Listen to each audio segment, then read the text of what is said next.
नमस्कार, स्वागत है आपका फिफाना हिंदी क्लासेस के यूट्यूब चैनल पर। और इस क्लास में अपन पढ़ रहे थे बाल विकास। तो बाल विकास में अपनों ने बहुत सी चीजें पढ़ी, परंतु पिछली क्लास में अपनों ने शुरू किया था वंशानुक्रम के सिद्धांत। तो बाल विकास को प्रभावित करने वाले कारक मैंने आपको बताया था कि रीट के सिलेबस में स्पेशली अपने को वंशानुक्रम व वातावरण का अध्ययन करना है।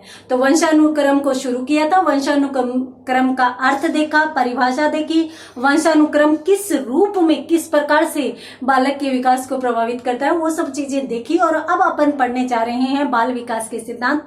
कुछ सिद्धांत तो अपनों ने देख लिए थे और ज्यादा सिद्धांत नहीं पढ़ेंगे वंशानुक्रम के, और ज्यादा सिद्धांत इसमें है भी नहीं। अपनों ने 3 सिद्धांत तो पढ़ लिए थे, 3 सिद्धांत पढ़े थे। और 3 सिद्धांतों में कौन कौन से सिद्धांत पढ़े थे? अपनों ने पहला पढ़ा था उपार्जित गुणों के असंचरण का सिद्धांत। उसके बाद अपनों ने पढ़ा था उपार्जित गुणों के संचरण का सिद्धांत। और उसके बाद अपनों ने पढ़ा था कौन सा? जैव सांख्यिकी का सिद्धांत। तो इन सिद्धांतों से हमें पता चला कि भाई जो वंशानुक्रम है वो प्रभावित करता है बालक के विकास को, किसी न किसी रूप में प्रभावित करता है। परंतु इससे अपन इस निष्कर्ष पर भी पहुंचे कि वंशानुक्रम है वो वातावरण को प्रभावित जरूर करता है, परंतु कभी कभार है वो उसका प्रभाव दिखाई नहीं देता और कभी कभार उसका प्रभाव स्पष्टतः दिखाई देता है। तो ये बात नहीं है कि अगर दिखाई नहीं दे रहा तो इसका मतलब वंशानुक्रम का कोई प्रभाव ही नहीं है, प्रभाव तो रहता ही रहता है। और यदि स्पष्टतः दिखाई दे रहा है तो इसका मतलब ये नहीं है कि सिर्फ वंशानुक्रम ही प्रभावित कर रहा है, और अन्य जो तत्व होते हैं वो भी प्रभावित करते हैं। तो अब अपन अगले सिद्धांत की तरफ बढ़ते हैं जो महत्वपूर्ण सिद्धांत है और जो आपका सुना हुआ भी है और पढ़ा हुआ भी है। तो अपन संक्षिप्त चर्चा इस पर करेंगे। कौन सा? आनुवंशिकता का सिद्धांत। आनुवंशिकता का सिद्धांत अत्यंत महत्वपूर्ण सिद्धांत है ये। और यदि आप इसके जनक की बात करेंगे तो मेंडल। अब आपको समझ में आ गया होगा कि ये बहुत ही महत्वपूर्ण सिद्धांत है, जिसमें अपनों ने छोटी क्लासेस में, यदि 10th हो 9th हो, इसमें तो साइंस में ये सिद्धांत चलता भी है। तो इन्होंने प्रयोग किस पर किया था? देखिए, अपनों ने जब पढ़ा है तो मटर के पौधों का प्रयोग देखा है कि मटर के पौधों पर इन्होंने प्रयोग किया था। और सामान्यतः कुछ लंबे और कुछ बौने पौधों पर इन्होंने है वो प्रयोग किया था, और उस आधार पर बताया था कि भाई वंशानुक्रम है वो बालक के विकास को प्रभावित करता है। और सामान्यतः यदि लंबे माँ बाप है तो उनकी संतान लंबी होगी, बौने माँ बाप है तो उनकी संतान बौनी होगी। इस प्रकार से है वो मटर के पौधे पर इन्होंने प्रयोग किया था। इसके साथ साथ मैं आपको बता देती हूँ कि इनका एक और प्रयोग भी था, वो चूहों पर था, परंतु वो ज्यादा महत्वपूर्ण नहीं है और सामान्यतः वो पढ़ने में नहीं आता। ज्यादातर अपन किसको पढ़ते हैं? मटर के सिद्धांत को ही पढ़ते हैं, जो मेंडल के द्वारा दिया गया था। बहुत ही महत्वपूर्ण सिद्धांत था। तो यहाँ पर अपनों ने बात कर ली है कि वंशानुक्रम की कौन कौन से सिद्धांत होते हैं, और आनुवंशिकता का महत्वपूर्ण सिद्धांत होता है, और महत्वपूर्ण 4 ही सिद्धांत इसमें माने जाते हैं जो अपनों ने देख लिए हैं। अब अपन बात करते हैं अगले टॉपिक की। अगला टॉपिक कौन सा? वंशानुक्रम के नियम। वंशानुक्रम के नियम। अब यहां पर मैं सबसे पहले आपको ये क्लियर कर देती हूं कि वंशानुक्रम के नियम अलग अलग विद्वानों द्वारा अलग अलग बताए गए हैं। अपने को सभी के नियम नहीं पढ़ने, अपने को सर्वमान्य नियम पढ़ने हैं या जो महत्वपूर्ण नियम है वो पढ़ने हैं। और यदि महत्वपूर्ण नियमों की बात करें तो सोरेनसन नामक एक विद्वान हुए हैं जिन्होंने जो नियम दिए थे वो सबसे अधिक महत्वपूर्ण नियम माने जाते थे। अब सोरेनसन ने नियम दिए थे, किससे संबंधित दिए थे? वंशानुक्रम से संबंधित नियम, जो अत्यंत महत्वपूर्ण नियम माने जाते हैं। पहले तो इसका स्क्रीनशॉट लीजिए, उसके बाद अपन पढ़ते हैं वंशानुक्रम के महत्वपूर्ण नियम। तो सिद्धांत हो गए, उसके बाद नियम कौन कौन से माने जाते हैं और कितने माने जाते हैं। वंशानुक्रम के संबंध में सोरेनसन ने कुल 3 नियम बताए थे। वंशानुक्रम के नियम कितने बताए थे? 3 नियम बताए थे। कौन कौन से बताए थे और किसने बताए? यदि अपन बात करें तो सोरेनसन ने। सोरेनसन के 3 नियमों में पहले नियम की यदि बात करें तो पहला नियम इन्होंने प्रतिपादित किया था समानता का नियम। समानता का नियम। देखिए, इन्होंने बहुत से परिवारों का अध्ययन किया था, बहुत से माता पिता और उनकी संतानों का अध्ययन किया था, और उनका अध्ययन करते हुए, उनका प्रयोग करते हुए, और फिर इन्होंने अपने ये 3 सर्वमान्य नियम बताए थे कि देखो, जितने भी माता पिता है और जितने भी उनकी संतानें हैं, उनके मध्य इस प्रकार की चीजें दिखाई देती हैं। किस प्रकार की? एक तो समानता की। देखिए, यहां पर इन्होंने सफल जो माता पिता है उनका अध्ययन किया, सफल माता पिता का अध्ययन किया, और उनके अध्ययन पर इन्होंने पाया कि सफल माता पिता की संतान भी सफल है, संतान भी सफल है।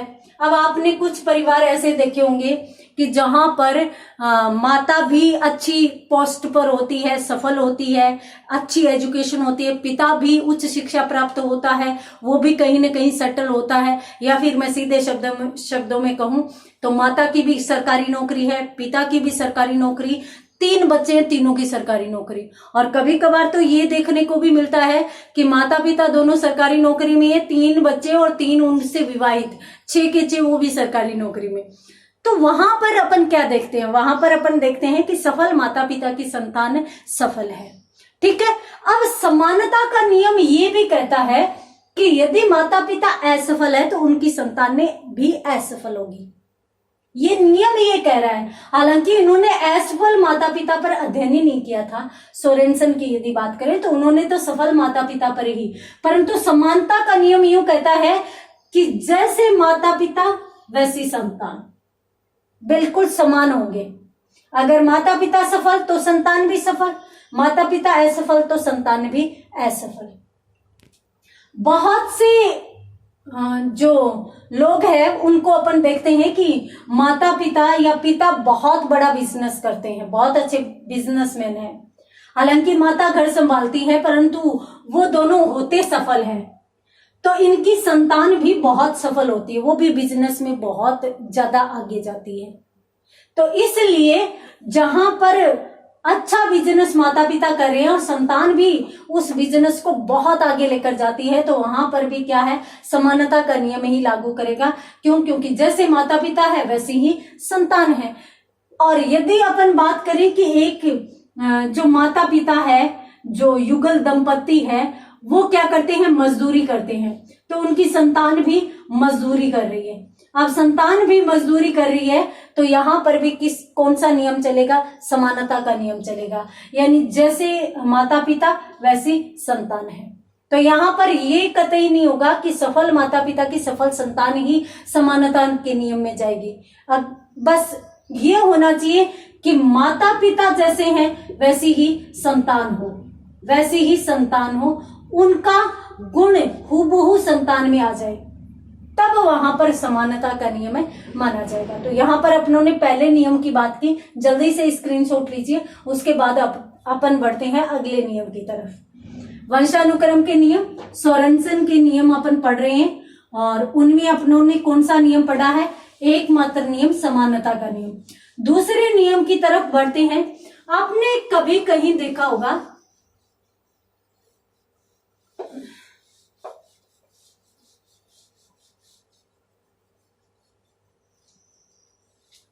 आपने कहीं देखा होगा कि माता पिता जो होते हैं उनसे संतान कुछ भिन्न होती है, कुछ भिन्न होती है। अब कुछ भिन्न का मतलब अपन यूं देख सकते हैं कि देखिए, एक पिता जो है वो चिनाई का काम कर रहा है, चिनाई का काम कर रहा है, परंतु एक उत्कृष्ट मिस्त्री है, उसे सब लोग पहचानते हैं, सब लोग जानते हैं, सब लोग उसे काम के लिए बुलाते हैं। ये तो अच्छा मिस्त्री है, परंतु उसकी जो संतान है वो दूसरा काम करने लग जाती है। दूसरा मान लो कि वो माता पिता तो ये कर रहा है, चिनाई का काम कर रहा है, संतान लकड़ी का काम करने लग जाती है। अब ये भी बहुत अच्छा मिस्त्री है, ये भी बहुत अच्छा मिस्त्री है, परंतु दोनों भिन्न है। अब इसमें अगर मूल रूप में देखें तो समानता का सिद्धांत भी हो सकता है, क्योंकि सफल ये भी है, सफल ये भी है, परंतु इनके क्षेत्र अलग अलग हो जाते हैं। यानी माता पिता से संतान कुछ भिन्न दिखाई देती है, कुछ भिन्न कार्य में सफल होती है। ये नहीं है कि भी माता पिता बिजनेस में सफल है तो संतान भी बिजनेस करिए, माता पिता सरकारी नौकरी में है तो संतान भी सरकारी नौकरी में है, वहां पर तो बिल्कुल समानता का नियम। और यदि अलग अलग क्षेत्र में दोनों जा रहे हैं तो वहां पर कुछ भिन्नता है वो होती है, और वो किसके अनुसार होती है, व्यवसाय के अनुसार होती है। तो वो नियम कौन सा माना जाता है, भिन्नता का नियम माना जाता है, भिन्नता का नियम। और यहाँ पर सोरेनसन द्वारा दिया गया दूसरा नियम कौन सा है, भिन्नता का नियम। अर्थात माता पिता से संतान कुछ भिन्न होती है, चाहे वो शारीरिक दृष्टि से हो, चाहे वो मानसिक दृष्टि से हो। कभी कभार आपने देखा होगा कि माता पिता की रुचि संतान से बिल्कुल भिन्न होती है। यानी एक पिता तो है वो इंजीनियर है और वो चाहते हैं कि उसका पुत्र या उसकी जो संतान है वो भी इंजीनियर बने, परंतु वो इंजीनियर न बनकर उसकी जो रुचि होती है वो डॉक्टर में होती है, वो डॉक्टर बनता है। तो यहाँ पर है वो पिता से संतान कुछ भिन्न हो जाती है। हालांकि दोनों सफल है परंतु फिर भी उनमें भिन्नता देखने को मिलती है। तो इसलिए वहां पर, और शारीरिक रूप में आपने कहीं कहीं कुछ जगह देखा होगा कि बच्चों को देखकर और पहचान लिया जाता है कि अरे तुम तो उनके लड़के हो, उनके बेटे हो, उनकी बेटी हो। परंतु कभी कभार यूं होता है कि मतलब एक जगह ऐसा था कि तीन लड़कियां बैठी थी तो दो को देखते हुए और एक व्यक्ति ने कहा कि अच्छा ये दोनों तो उसकी है, परंतु बेटा तू किसकी है? तो उसने कहा कि मैं भी उनकी हूं। तो उसमें कुछ भिन्न लक्षण देखने को मिलते हैं। तो कुछ संतान ऐसी होती है, और यहाँ पर मैं आपको बता देती हूँ कि माता पिता की संतान हूबहू उसके जैसी नहीं होती, कुछ न कुछ किसी न किसी रूप में तो भिन्नता आई जाती है। और यही सिद्धांत क्या कहलाता है, भिन्नता का सिद्धांत या भिन्नता का नियम कहलाता है। तो यहाँ पर दूसरा नियम है जो है वो भिन्नता का नियम है। इस प्रकार से प्रश्न पूछ लिए जाएंगे कि सफल माता पिता की संतान सफल है, सीधा का सीधा, तो किस नियम में जाएगा, तो किस नियम में जाएगा, इसमें समानता के नियम में। इस प्रकार से पूछ लिया जाए कि भाई माता पिता और संतान दोनों सफल है, परंतु माता पिता इंजीनियर है और पुत्र डॉक्टर है, बताइए कौन सा नियम काम कर रहा है, तो भिन्नता का नियम काम कर रहा है। उसके बाद अपन बात करते हैं तीसरे नियम की। तीसरे नियम की यदि बात करें तो तीसरा नियम कौन सा दिया है इन्होंने, सोरेनसन ने तीसरा नियम दिया है प्रत्यागम का नियम। प्रत्यागम का नियम। अब ये नियम क्या कहता है, प्रत्यागम प्रति आगम, दो शब्दों से मिलकर बना है प्रति आगम। अब ये प्रति का मतलब क्या होता है, देखिए सामान्यतः अगर अपन कहते हैं तो हूबहू नकल को ही कहते हैं, क्योंकि अपन एक लिपि होती है, एक कॉपी होती है, उसकी प्रतिलिपि करवाते हैं, उसकी फोटो कॉपी, तो हूबहू उस जैसी होती है। परंतु ये नियम अलग होता है। ये नियम क्या है कि बिल्कुल विपरीत गुण संतान में यदि आ जाते हैं तो वहां पर क्या माना जाता है, कौन सा नियम माना जाता है, प्रत्यागम का। अब आपने सुना होगा कि गोलगप्पे वाले की बेटी आईएएस ऑफिसर बनी, एक ऑटो रिक्शा चलाने वाले का बेटा आरएएस बना। तो इस प्रकार से एक लड़का है जो जूती चप्पल बनाने वाले का है और साथ साथ में जूती चप्पल बनाने में भी सहायता करता है और साथ साथ पढ़ाई भी करता है, और पढ़ाई करते करते आरएएस बन गया।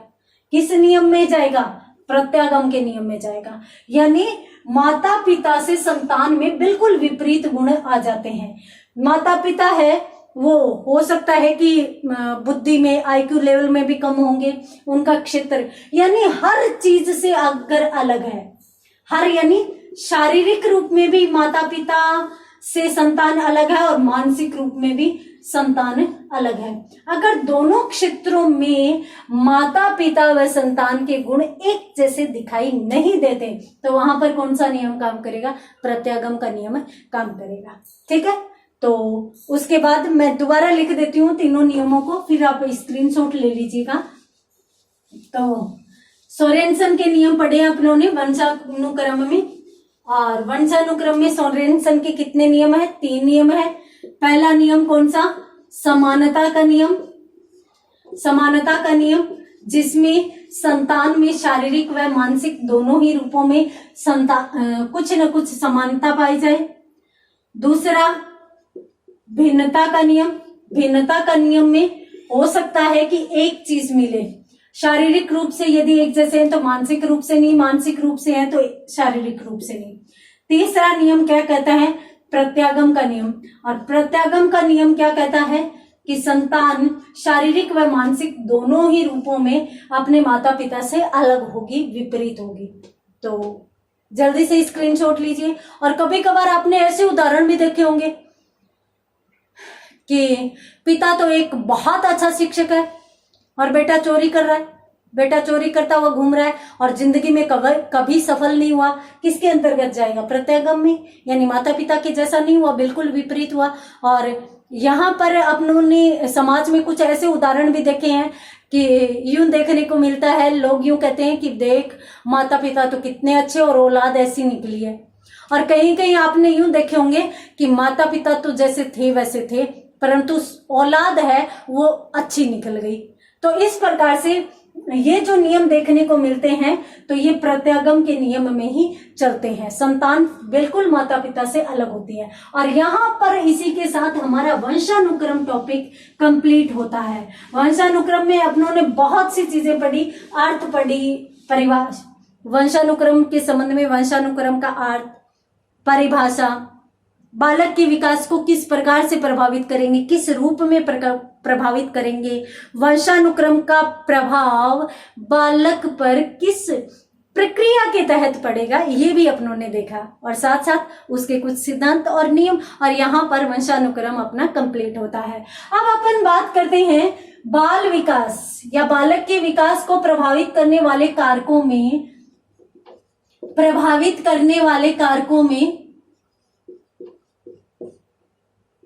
कौन सा कारक पढ़ेंगे? वातावरण। अब अपन वातावरण को देखेंगे तो वातावरण की बात यदि करें तो रोस महोदय ने एक परिभाषा दी थी, उनके विचार को देखते हैं। रोस महोदय ने इस संबंध में क्या कहा था? उन्होंने कहा था कि वातावरण वे स्थितियां होते हैं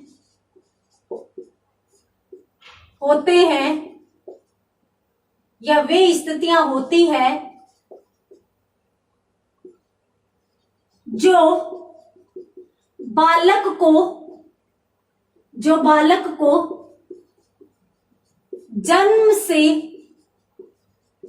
प्रभावित करती है। ये लो, वातावरण ये वे स्थितियां हैं जो बालक को जन्म से प्रभावित करती है।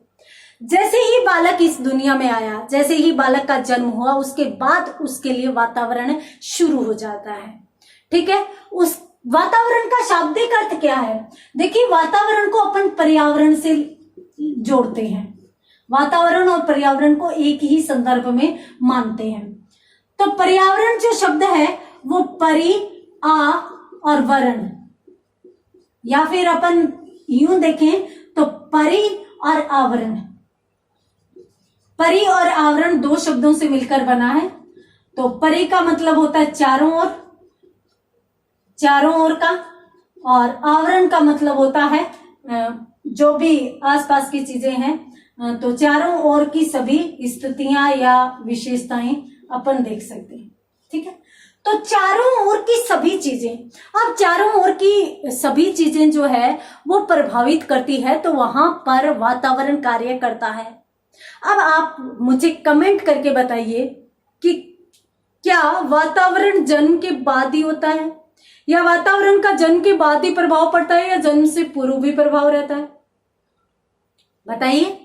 वातावरण है वो जन्म से पूर्व ही प्रभावित करता है बालक को, या बाद में ही प्रभावित करता है, या जन्म से पूर्व भी प्रभावित करता है और ये बाद में भी प्रभावित करता है? तो अपन देखते हैं। देखिए यहां पर रोस महोदय ने कहा है कि बालक को जन्म से प्रभावित करती है। उन्होंने जन्म से का मतलब जन्म के बाद कहा है। और यहां पर यूं कहा है कि भी पर्यावरण, बालक के चारों ओर का जो भी आवरण है वो सभी के सभी किसको प्रभावित करते हैं? बालक को करते हैं। अब देखिए गर्भावस्था में यदि अपन देखें तो गर्भावस्था में भी बालक के चारों ओर घटनाएं तो घटित होती है, ठीक है। और यदि अपन जन्म पश्चात की बात करें तो जन्म पश्चात तो वह दुनिया के संपर्क में आता है, समाज के संपर्क में, परिवार के संपर्क में, अन्य लोगों के संपर्क में आता है, तब तो उसे प्रभावित करता ही करता है वातावरण। परंतु साथ साथ यहाँ पर भी अनेक चीजें बालक को प्रभावित करती है।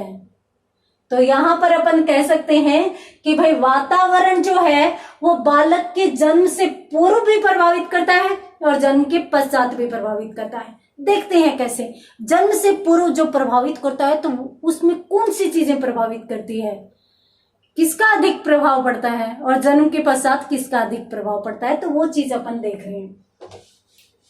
देखते हैं यहां पर अपन पढ़ रहे हैं बालक के विकास को प्रभावित करने वाले कारकों में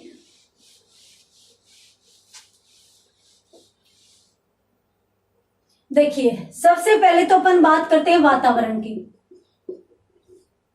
वातावरण दो प्रकार का होता है, अर्थात बालक को दोनों ही स्थितियों में प्रभावित करता है। किसमें? जन्म पूर्व भी, जन्म पूर्व, बाल विकास को प्रभावित करने वाला वातावरण।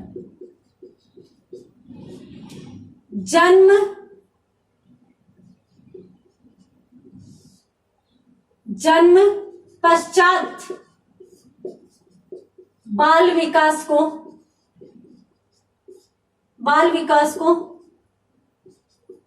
प्रभावित करने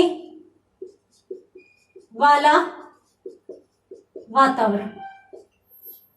ये दोनों चीजें हैं। जन्म से पूर्व भी बालक को वातावरण प्रभावित करता है, जन्म के पश्चात भी वातावरण प्रभावित करता है।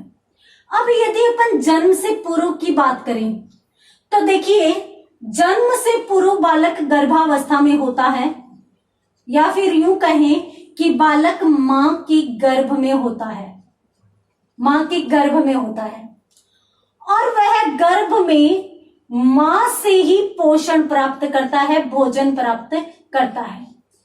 किसके माध्यम से प्राप्त करता है? तो नाभि रज्जु के माध्यम से प्राप्त करता है।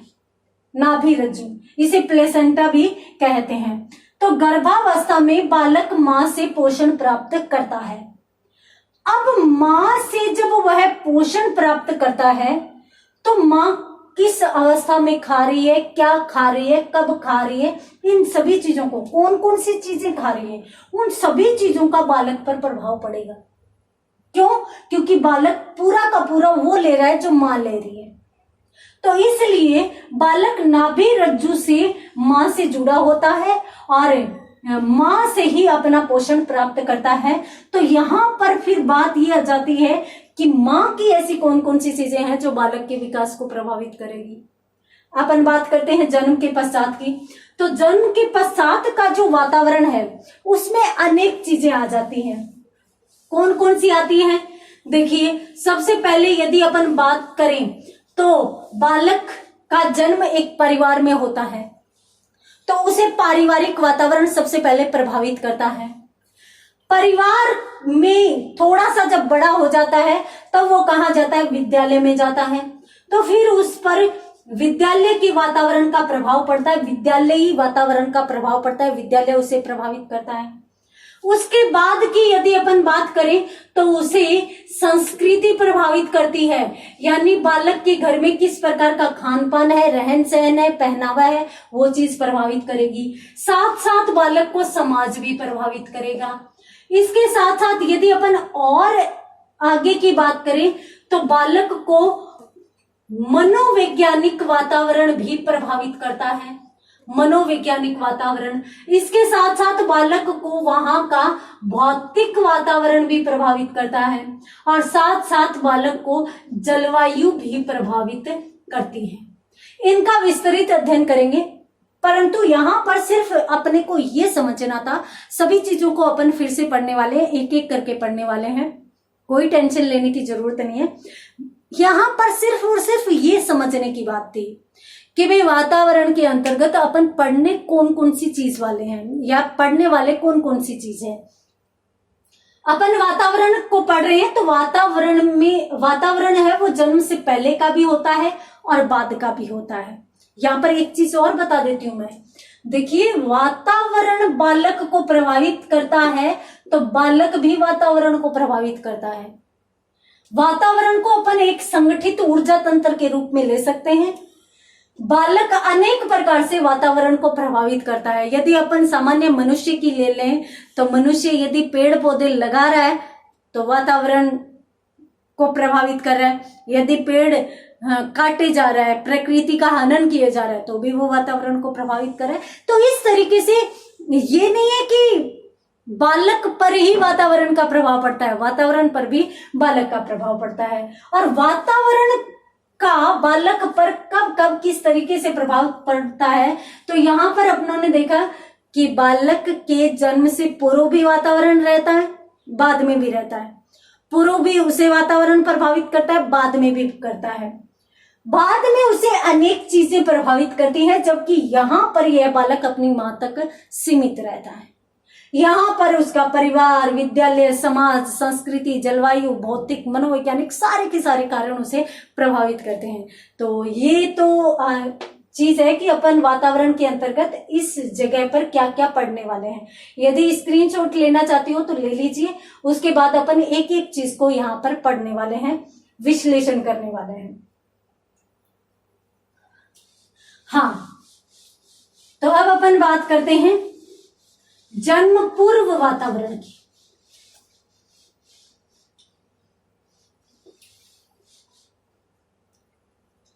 किसकी बात करेंगे अपन? जन्म पूर्व वातावरण। जन्म से पूर्व बालक को कौन सा वातावरण किस प्रकार से प्रभावित करेगा? सबसे पहली बात तो अपनों ने देखी कि बालक है वो मां से पोषण प्राप्त करता है और वो नाभि रज्जु से जुड़ा रहता है, और वह इसी के माध्यम से है वो अपनी मां से पोषण प्राप्त करता है। तो बालक है वो क्या होता है? बालक परजीवी होता है। परजीवी अर्थात वो निर्भर रहता है, स्वतंत्र नहीं रहता, वो पूर्ण रूप से अपनी मां पर निर्भर है। अब मां की कौन कौन सी चीजें बालक को प्रभावित करेगी, क्योंकि बालक है वो पूरा का पूरा मां पर निर्भर कर रहा है। सबसे पहली बात की यदि अपन बात करें तो मनोविज्ञान या बाल विकास यूं कहता है कि मां की आयु बालक पर प्रभाव डालेगी, मां की आयु बालक पर निर्भर करेगी। कैसे? देखिए, इसकी आयु यानी गर्भाधान की आयु 22 से 35 वर्ष आदर्श आयु मानी जाती है। अगर इससे अधिक हो जाती है तो मां की शारीरिक कमजोरी बालक के विकास को प्रभावित करती है। और यदि अपन इससे कम की बात करें तो यहां पर यदि मां का ही विकास नहीं हुआ, वो भी अपना विकास कर रही है, तो फिर वो इसको यानी संतान को विकास कहां से देगी? तो संतान स्वतः ही कमजोर होगी। तो इसलिए ये आदर्श आयु मानी गई है। इससे कम नहीं होनी चाहिए, इससे अधिक नहीं होनी चाहिए। यदि इससे कम है तो संतान कमजोर होगी, इससे अधिक है तो संतान कमजोर होगी। यहां पर एक चीज ये भी प्रभावित करती है कि इससे कम है आयु यदि है तो अनुभव भी कम होता है। और कुछ जगह तो ये भी होता है कि अनुभव कम और नखरे अधिक। तो इस वजह से ये चीजें भी संतान को प्रभावित करती है। ठीक है, तो यहाँ पर जन्म पूर्व वातावरण में अपनों ने सबसे पहले देखा कि मां का स्तर बालक को सबसे अधिक प्रभावित करता है। अब मां का कौन सा स्तर? सबसे पहला अपनों ने देखा है आयु स्तर। तो आयु स्तर में बालक या गर्भाधान की आयु 22 से 35 वर्ष ही होनी चाहिए, न इससे कम होनी चाहिए, न इससे अधिक होनी चाहिए। और इसीलिए शायद सरकार है वो 18-21 वर्ष विवाह की आयु बनाए हुए है। तो स्क्रीनशॉट लीजिए, बढ़ते हैं आगे। दूसरी कौन सी चीज है जो माँ की बालक को बहुत ज्यादा प्रभावित करती है, उन चीजों के बारे में भी अपन बात करेंगे। तो यहां पर अपनों ने ये देखा है आयु। उसके बाद अपन बात करते हैं अगले तत्व की। आगे कौन सी? देखिए, सबसे पहले तो होगी आयु, उसके बाद दूसरी है स्वास्थ्य। मां का स्वास्थ्य बालक को अत्यधिक प्रभावित करेगा। और यहां पर यह भी देखा जाता है कि जहां पर कमजोर होता है, मां कमजोर होती है तो संतान में भी कमजोरी देखने को मिलती है। और यहाँ पर ये चीज भी होती है कि देखने में यदि मां स्वस्थ लग रही है परंतु फिर भी उसमें कहीं ना कहीं किसी चीज की कमी है, तो उस चीज की कमी भी संतान में देखी जाती है। जैसे यदि यहाँ पर कैल्शियम की कमी है तो यहाँ पर कैल्शियम की कमी आ जाती है, आयरन की तो आयरन की कमी आ जाती है। इस प्रकार से कुछ चीजें ऐसी होती है जो यदि यहाँ पर पूर्ण रूप से नहीं है तो यहाँ पर भी नहीं होती है। तो इसके लिए मां का स्वास्थ्य बच्चे के लिए अत्यंत आवश्यक माना जाता है। दूसरी बात यदि बताएं तो पोषण स्तर। और शायद इसी के लिए ही ये आयु निश्चित की गई है। क्यों? क्योंकि इससे कम यदि अपन किशोरावस्था के बालक की बात करें तो किशोरावस्था का बालक अपने आप को सुंदर दिखाने में बहुत ज्यादा ध्यान देगा।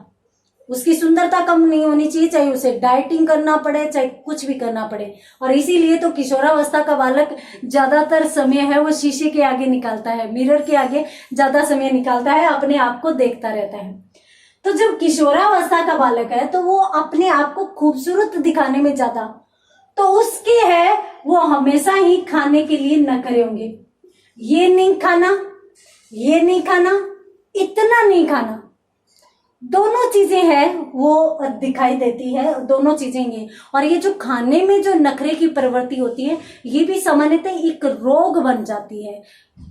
एनोरेक्सिया नर्वोसा एक रोग माना जाता है, एक बीमारी मानी जाती है, जिसे यूं कहा जाता है कि जो खाने में नखरे की प्रवृत्ति है वो उसी प्रकार की रोग का परिचायक होती है। तो इस वजह से ये खाने में जो नखरे की प्रवृत्ति होती है, इस वजह से मां के पोषण स्तर में कमी आ जाती है। और जब मां के पोषण स्तर में कमी है तो बच्चे तो कुपोषण का शिकार होंगे ही होंगे। तो इसलिए आजकल सरकार बहुत योजना चला रही है जननी के लिए भी। अपन देखते हैं कि गर्भाधान के समय से और बालक के जन्म के समय तक अनेक प्रकार से माँ को गोलियां दी जाती है, टेबलेट्स दी जाती है, इंजेक्शन दिए जाते हैं। यहाँ तक कि खाने की डाइट भी बताई जाती है कि इस समय और ऐसे ऐसे उनको खाना है, ताकि उनका पोषण स्तर सही रहे, और उनका पोषण स्तर सही रहे तो देश का भविष्य भी सही रहे, और देश के भविष्य का भी पोषण स्तर सही रहे। और इसलिए ही विभिन्न प्रकार की योजना चलाई जा रही है। तो आयु होगी स्वास्थ्य, और स्वास्थ्य में ये भी आता है माँ की समय समय पर जांच भी होती है, और इसमें जांच के माध्यम से भी ये होता है कि बालक में किसी भी प्रकार की कोई भी स्वास्थ्य संबंधी कमजोरी न हो, या स्वास्थ्य संबंधी उसमें कोई भी कमी न हो। तो इसलिए ये जांच भी की जाती है।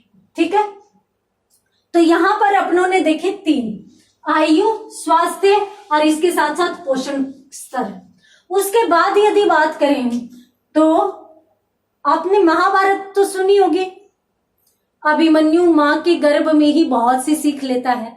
हमारी पौराणिक कथाएं कहती है कि बालक है वो माँ के पेट में ही सीखना शुरू कर देता है, वो उसी समय शिक्षा ग्रहण कर लेता है। तभी यूं होता है कि जो माँ होती है उसके लिए अच्छी अच्छी चीजें, अच्छे अच्छे पोस्टर लगाए जाते हैं, उसे अच्छी अच्छी कहानियां सुनने के लिए कहा जाता है, अच्छी अच्छी कहानियां पढ़ने के लिए कहा जाता है, उसे धार्मिक ग्रंथ पढ़ने के लिए कहा जाता है। क्यों? क्योंकि उसकी जो अभिरुचि और इसके साथ साथ उसकी जो अभिवृत्ति है वो दोनों ही संतान को प्रभावित करती है। और किस समय से प्रभावित करती है? गर्भाधान से ही प्रभावित करती है। यानी बालक इस समय से ही माँ के साथ सीखना शुरू कर देता है, बालक का विकास होना शुरू कर देता है। तो इस समय माँ की क्या रुचि है? यदि मान लीजिए कि माँ तनाव में रहती है, माँ क्रोध में रहती है, माँ चिड़चिड़ी रहती है, तो बालक में भी इस प्रकार की चीजें हैं वो देखने को मिलती है। बालक भी तनाव में रहेगा, क्रोध में रहेगा, चिड़चिड़ापन भी बालक में देखने को ज्यादा मिलेगा, बजाय इसके कि जो सामान्य माँ है उसकी जो संतान है उसके बजाय इस प्रकार की माँ की संतान में तनाव व चिड़चिड़ापन ज्यादा देखने को मिलेगा। तो इसलिए इस प्रकार की चीजों का ध्यान रखा जाना चाहिए। हालांकि पहले तो ऐसा नहीं होता था, कहाँ ध्यान रखा जाता था इन चीजों का, परंतु वर्तमान में जो सजग दंपति है वो लोग इस चीज के बारे में बहुत ज्यादा ध्यान रखते हैं। वो अभिरुचि का भी ध्यान रखते हैं, माँ की अभिरुचि का ध्यान रखते हैं। अभिवृत्ति का मतलब होता है एटीट्यूड का मतलब अपन देख सकते हैं नजरिया या दृष्टिकोण, यानी माँ का नजरिया किस प्रकार का है। नजरिया का मतलब होता है कि 2 प्रकार का दृष्टिकोण हो सकता है, सकारात्मक भी हो सकता है और इसी प्रकार से नकारात्मक दृष्टिकोण भी हो सकता है। यदि सकारात्मक माँ हमेशा रहेगी तो संतान में भी सकारात्मक गुण अधिक पाए जाएंगे। हालांकि हम सब में कहीं न कहीं सकारात्मकता भी रहती है, नकारात्मकता भी रहती है, परंतु यदि माँ सकारात्मक है तो बालक में ज्यादा गुण सकारात्मकता के आएंगे। माँ यदि नकारात्मक है तो बालक में ज्यादातर गुण नकारात्मकता के आएंगे। आपने कभी कभी कुछ बच्चों को देखा होगा कि वो बालक है वो सामान्यतः हमेशा लड़ते रहते हैं, कभी इस चीज को तोड़ना, कभी इस चीज को तोड़ना, इस प्रकार की जो सारी चीजें। और यहाँ तक कि यदि मान लीजिए कि बालक में किसी के प्रति जो भावनाएं हैं वो भी छोटी ही उम्र में बालक दूसरों के प्रति ईर्ष्या करने लग जाता है, तो वो चीज उसमें आई कहाँ? अभी तक उस बालक के प्रति किसी ने ईर्ष्या नहीं रखी, किसी ने द्वेष नहीं रखा, फिर भी बालक में ईर्ष्या व द्वेष के भाव है। किस कारण आए? माँ के कारण आए। ठीक है, तो यहाँ पर अपनों ने बात की कि माँ की आयु, स्वास्थ्य, पोषण स्तर अभिरुचि, अभिवृत्ति, ये बालक को प्रभावित करते हैं। और साथ साथ बालक को माँ की आदतें भी प्रभावित करते हैं, माँ की आदतें भी। इसीलिए कहा जाता है कि भाई सुबह उठकर जल्दी दौड़ना चाहिए, मतलब दौड़ना नहीं, सॉरी, वॉकिंग करनी चाहिए, सुबह जल्दी उठना चाहिए, भगवान की पूजा करनी चाहिए, प्रार्थना करनी चाहिए, आराधना करनी चाहिए, हमेशा सकारात्मक दृष्टि रखनी चाहिए, क्योंकि माँ की सारी आदतों का प्रभाव कुछ हद तक संतान में पड़ता है। तो विज्ञान की दृष्टि से देखें तो भी इसमें प्रभाव पड़ता है। तो इसलिए आदतों का प्रभाव भी संतान में रहता है। और इसके साथ साथ दो चीजें हैं जो अत्यंत महत्वपूर्ण इस संबंध में कही जा सकती है। और वो कौन सी कही जा सकती है? बहुजन्म और बहुक्रम। बहुजन्म और इसके साथ साथ बहुक्रम। बहुजन्म क्या होगा? एक साथ एक से अधिक, एक से अधिक, एक साथ एक से अधिक बच्चों का जन्म, बच्चों का जन्म। अब ये क्या है? और इसको भी अपन देख लेते हैं बहुक्रम। बहुक्रम में यूं होता है कि एक से दूसरे बालक के बीच अंतराल। ये दो चीजें हैं जो अलग अलग हैं।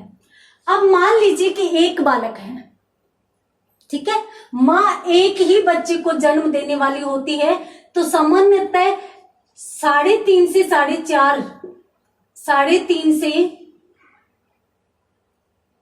4.5 केजी तक का बालक है वो हो सकता है। एक बालक 3.5 से 4.5। अब यदि अपन 2 की बात करें तो 2 में आधा, ठीक है, मां की क्षमता के अनुसार अगर 2 बालक हैं तो 2 में आधा। अब चूंकि ये 2 है तो मां तो एक ही पोषण ले रही है, और अब जो पोषण एक को मिलने वाला था वो अब 2 को मिलने वाला है, तो उन दोनों का विकास आधा आधा हो जाएगा।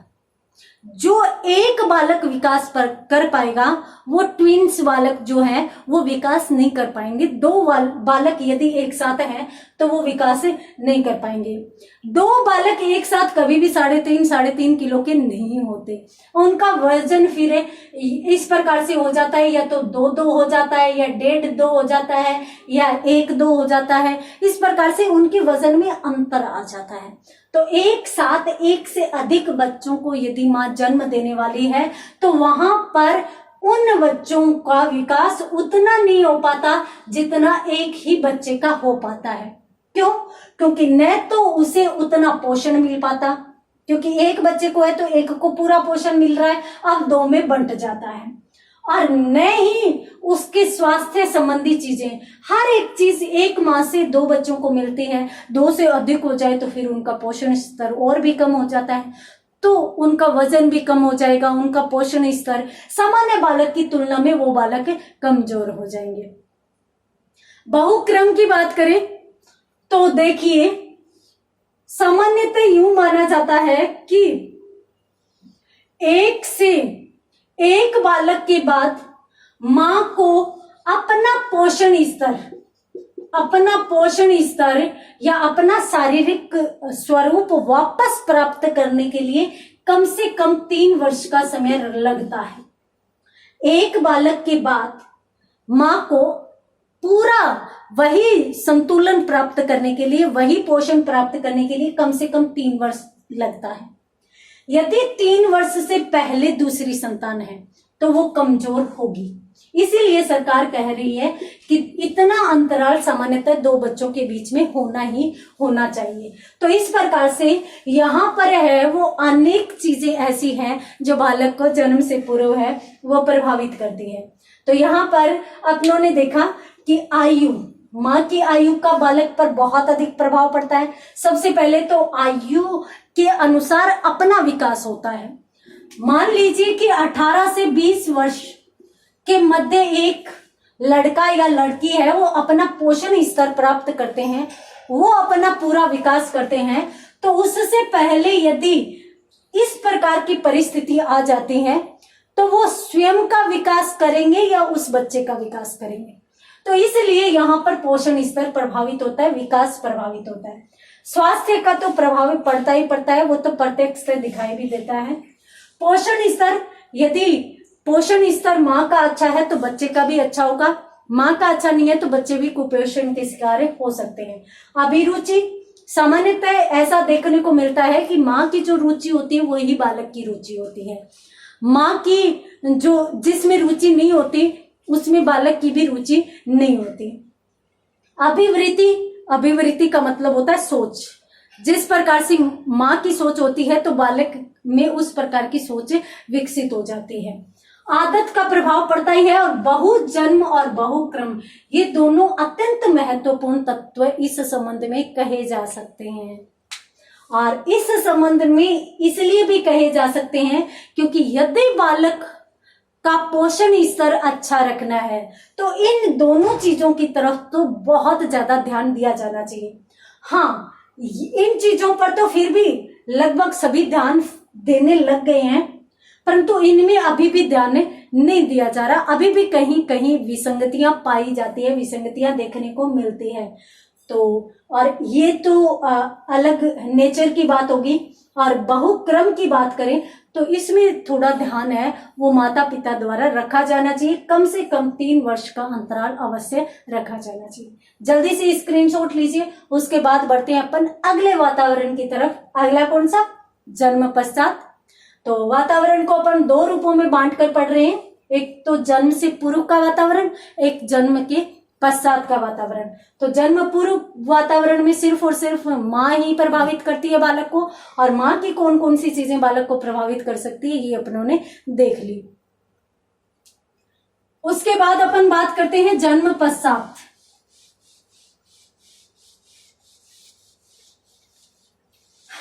इसलिए ही आजकल ऐसी व्यवस्था की जाती है कि माँ को हमेशा खुश रखा जाता है, उसे जो चीज खाने का मन होता है उसे वो चीज भी उपलब्ध करवाई जाती है, उसे हमेशा प्रसन्न रखने का प्रयास किया जाता है, उसे अच्छी अच्छी चीजें दिखाई जाती है, अच्छी अच्छी चीजें देखने के लिए बोला जाता है, अच्छी अच्छी बातें बोला जाता है, और साथ साथ उसे वॉकिंग करने के लिए, ताकि बालक एक्सरसाइज इज मस्ट, मतलब एक्सरसाइज यदि माँ कर रही है तो बालक भी स्वस्थ होगा, बालक का भी जो रोटेशन है वो अच्छे से होता रहेगा। तो इसलिए इन चीजों पर बहुत ध्यान वर्तमान में दिया जा रहा है।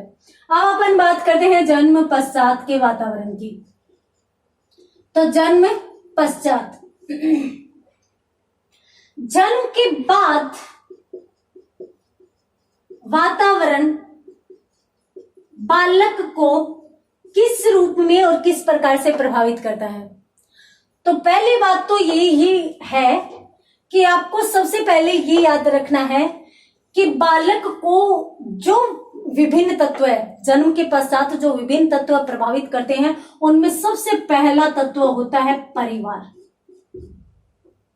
अब परिवार में किस प्रकार का माहौल उसको मिल रहा है, ये सबसे अधिक ध्यान देने वाली बात है। और पारिवारिक वातावरण को संतुलित रखने के लिए, अच्छा रखने के लिए सामान्यतः यूं भी कहा जाता है कि घर में 2 बच्चे ही होने चाहिए। 2 बच्चे ही मतलब 2 बच्चे अगर हैं तो वो आपस में खेल सकते हैं, बात कर सकते हैं, आपस में घुल मिल कर रह सकते हैं। और चीन में एक बार व्यवस्था की गई थी 1 बच्चे की, परंतु उसको भी 1 बालक की विचारधारा को अब बदल दिया गया है। वहां पर भी 2 बालक की अवधारणा लाई गई है। तो परिवार बालक की प्रथम पाठशाला है, जो बालक को सर्वाधिक प्रभावित करता है। किस रूप में प्रभावित करता है, कैसे प्रभावित करता है, और कौन कौन से ऐसे अन्य कारण हैं जो बालक को जन्म के पश्चात प्रभावित करते हैं। और उनमें यदि अपन देखें तो सबसे पहले इस प्रकार के प्रश्न पूछ लिए जाते हैं कि बालक के विकास को प्रभावित करने वाला प्रथम कारण है। तो आपको प्रथम कारण याद रखना पड़ेगा कि परिवार है। अब इसमें आप यूं नहीं कर सकते, आगे पीछे करके याद नहीं कर सकते। तो उम्मीद करती हूँ कि आज जन्म से पूर्व की जो चीजें अपनों ने देखी वो आपको पसंद आई होगी। जन्म के पश्चात की भी इसी प्रकार से अच्छे से देखेंगे, परंतु अगली क्लास में। तब तक के लिए धन्यवाद।